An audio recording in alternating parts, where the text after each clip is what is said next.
Bonjour à tous et bienvenue. On est parti sur une nouvelle vidéo de Aviv Group. On a vu Aviv Group, on l'a déjà étudié plusieurs fois. C'est principalement pour comparer les pays européens. Donc on va voir où en est l'Europe en termes notamment de prix, de volume, même au niveau des crédits immobiliers, et comparer notamment la France à ses pays voisins. Comme d'habitude, on prend toujours un peu d'auteur, c'est à peu près le même style que Meilleur Agent. Donc les données sont bons à prendre, mais on prend de la hauteur et garder toujours un petit esprit critique. Donc on va commencer par 2024 également, notamment en termes de crédit, les différentes conditions de la BCE, donc on a procédé à plusieurs baisses de taux, même également qu'en 2025, ça continue avec notamment 25 points de base. Autre point qui est important à regarder, c'est l'inflation. L'inflation à ce jour, donc elle semble être contrôlée, on est vraiment en dessous des indicateurs de la BCE avant une remontée justement des taux d'intérêt. Et à ce jour, donc en 2024, on est à peu près donc à 2,4, enfin on était donc à 2,4, et puis aujourd'hui, le taux d'inflation baisse au cours du temps, donc 2,1 en 2025 et potentiellement donc en dessous des 2 pour 2026. En revanche, ce qu'il ne faut pas oublier, c'est un point important, c'est que l'élection de Donald Trump, c'est un programme qui est plutôt inflationniste. Donc attention aux répercussions, c'est parce qu'on anticipe moins de 2 que ça va forcément se réaliser. Comme d'habitude, on garde toujours de la hauteur. Au niveau donc de la moyenne des taux d'intérêt, donc des crédits immobiliers, principalement donc différents pays. Donc on avait la France qui a des taux plutôt faibles, comparé aujourd'hui à nos voisins européens. À ce jour, on a un petit peu remonté, je viens de vous dire, mais on est unis, hein, non, mais principalement la trajectoire est la même. La baisse est à peu près plus ou moins modérée. On a peut-être le Luxembourg aujourd'hui où les taux sont un peu plus élevés, et peut-être aujourd'hui donc en Espagne où les taux sont les plus faibles. Encore une fois, c'était en 2024, donc 2025, je vous mettrai également en insertion pour la France les taux. Au niveau de l'évolution des taux d'intérêt, donc notamment pour les crédits immobiliers, sur le dernier mois, donc on est en baisse partout, ça c'est un excellent point. Les 2 derniers mois également, troisième mois également. L'année, actuelle, OK. Par contre 2023, on pourrait de France, on a eu des augmentations qui étaient quand même assez importantes, quasiment 2 et 1,2, donc c'était quand même considérable. Donc évidemment, on attend une certaine correction. Encore une fois, les taux d'intérêt, c'est un point qui est important, mais il n'y a pas que les taux, il y a notamment les prix de l'immobilier. Les nouveaux crédits, ça c'est quelque chose qui est extrêmement important à analyser. Pourquoi? Parce que ce sont les volumes, donc ce sont les crédits qui sont accordés. Ça va se traduire forcément par des volumes, notamment de transactions, et donc indirectement via donc les prix de l'immobilier. Donc à ce jour, qu'est-ce qu'on peut constater? Il y a le Portugal, très forte croissance, notamment en termes de nouveaux crédits. L'Espagne également, ça repart fortement. On a l'Italie où ça stagne, on est plutôt dans un marché, je viens de vous dire, neutre. L'Allemagne et la Belgique, pareil, ça repart, on est à peu près sur le même style de courbe que l'Espagne. Et on a la France, qui est à peu près même topo que l'Italie, où ça stagne gentiment. Alors peut-être une petite croissance là récemment, mais dans l'ensemble, on est toujours vraiment dans un range, il y a aucune croissance, donc on est plutôt en attente, à voir au cours du temps. En aucun cas, le marché est sorti, de cette baisse, je me permets encore une fois de l'annoncer. Pour moi, on est toujours dans un marché baissier. Donc ce qui nous énonce qu'entre août et novembre 2024, donc la Belgique, la Germanie, l'Allemagne et l'Espagne ont tout simplement, ils ont tout simplement observé une augmentation des crédits, notamment des crédits immobiliers, donc ce que je viens de vous annoncer. Et par contre la France, et en revanche, la France, bon, il y a rien de très glorieux. L'évolution, donc monthly production of new credits, vous avez compris, donc ces crédits immobiliers. Bon, la production, Portugal, ça corrige fortement parce que, vous avez vu la croissance, c'était quand même exponentiel. Donc comme d'habitude, les arbres ne montent pas jusqu'au ciel, donc il faut que ça corrige. Donc c'est ce qui arrive. Il y avait quasiment moins 18%, donc en septembre 2024. La France, ça commence gentiment, c'est un point qui est important, c'est que c'est croissant, On a quasiment du 2, du 8, du 10. Mais bon, à côté, nos voisins européens, plus 32, plus 25, plus 20, et encore plus 20.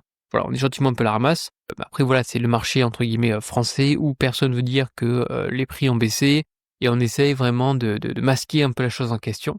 Et par conséquent, ça se traduit par des corrections qui sont lentes et qui durent longtemps. Voilà. Contrairement par exemple au marché anglais où quand ça baisse, ça baisse. Bon, rien de particulier, pareil, le nouveau crédit justement, notamment pour l'immobilier, donc monthly productions. Bon, on a vu la France, rien de très glorieux. Bon, encore une fois, on le remet au contexte parce qu'on a quand même un pays donc assez conséquent, mais dans l'ensemble, voilà, c'est plutôt flat, il y a rien de particulier.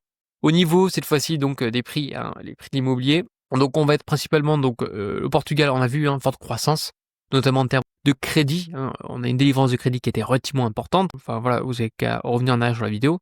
Par conséquent, ça se traduit par des prix de l'immobilier, pareil, qui sont en forte croissance. En revanche, si on compare avec les autres pays tels que l'Allemagne, ça corrige, le Luxembourg pareil, On a peut-être éventuellement l'Espagne qui est en train gentiment, de s'apprécier, au cours du temps. Par contre, la France, bon, pour moi, le marché même baissier, je viens de vous dire, on est à peu près sur le même topo, que le Luxembourg. Donc à étudier au cours du temps, encore une fois, ne pas oublier, il y a toujours un décalage au niveau des prix, mais en aucun cas aujourd'hui, pour moi, on est sorti de ce marché baissier. Donc les prix, les indices et l'évolution, donc à ce jour, l'immobilier pour moi, on est en dessous de 3 000 € en 2025, du mètre carré en France, Encore une fois, ça dépend en fonction du marché, de la localisation et de la valeur intrinsèque de votre actif. 2023 baisse, 2024 une petite appréciation et puis là au cours du temps, vous pouvez voir, voilà, c'est mitigé, une petite appréciation sur le Q3, Q4, ça corrige. Voilà, rien de très glorieux, donc pour moi, on est toujours dans un marché, baissier, pas extrêmement baissier, on est bien d'accord, on commence à stagner, mais on est quand même toujours pour moi dans un marché baissier.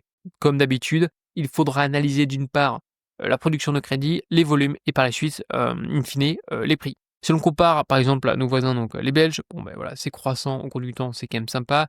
Le marché également, allemand, pareil, ça continue de s'apprécier au cours du temps. L'Espagne, ça s'apprécie fortement, ça c'est un excellent point. Portugal aussi, mais attention, c'est en train de corriger comme on a vu, notamment en termes de, production, de crédit. Donc in fine, ça va se traduire, par donc, les prix. L'Italie également, ça s'apprécie. Par contre, le Luxembourg, ça corrige fortement, c'est même pire que la France. Le prêt annuel, notamment en termes d'immobilier, donc 3 pays, la Belgique, l'Allemagne et la France, on a quand même corrigé à ce jour, on repart gentiment.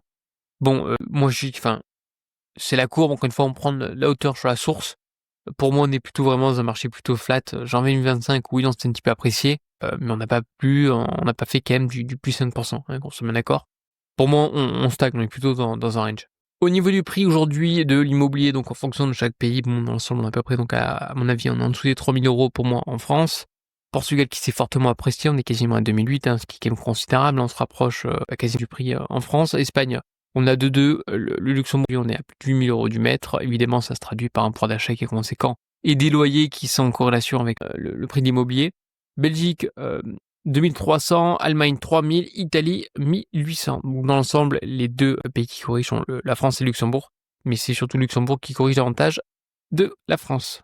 Au niveau du pouvoir d'achat, dans l'ensemble, quasiment, donc on a perdu donc 26 mètres carrés. Alors ça, j'aime pas trop parce qu'on ne sait pas sur quel actif, sur quoi, sur le pourquoi du comment. Dans l'ensemble, d'après leurs données, le pouvoir d'achat en termes notamment de square meter, de surface, on serait principalement donc en Belgique et en Espagne. Alors au niveau des projections, alors attention, comme d'habitude, personne n'a de boule de cristal, et il faut garder un esprit critique. Ceci étant, je trouve ça intéressant quand même d'avoir plusieurs visions. Donc au niveau des taux d'intérêt, donc on est à peu près donc à 2%, fin donc of 25. Donc ils s'attendent à une stabilisation de l'inflation à peu près à 2%. Encore une fois, ça dépend de la politique de Trump.